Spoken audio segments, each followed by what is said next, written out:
کردیسن که کی میروند مسکو ایرپورت تو دیجا همه کسایی کردیم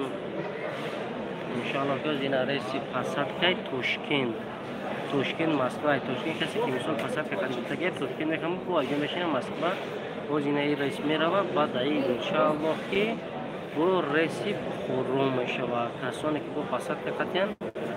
خورو قطع میروند ببینیم که چقدر گرانده بودن بسیار خیلی کسانی رفتیسن روی صفحه چون دیگه خود ساخت سلامت بروند انشاءالله که خیلی خیر روی شده بلیط ها ارزان شده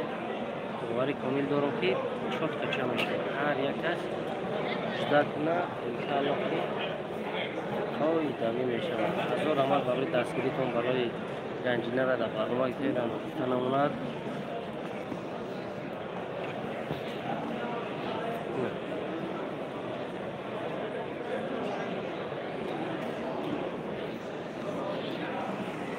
دیدین دوستانی عزیز این همه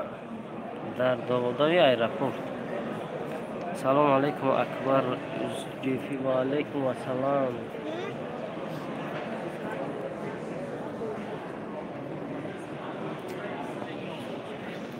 یک سوال اکم آرامه در کجان گفت دار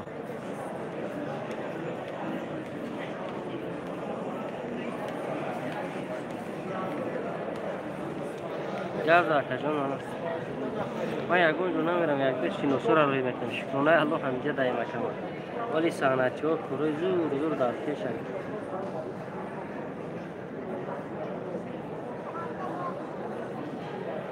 اینجا دا جدت کردیسن ای بخورو آمدگی و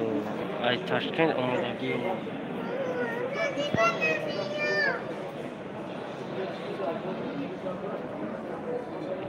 گاب نیست فیضلی یوسفون گاب نیست سلامت باشین سربلند باشین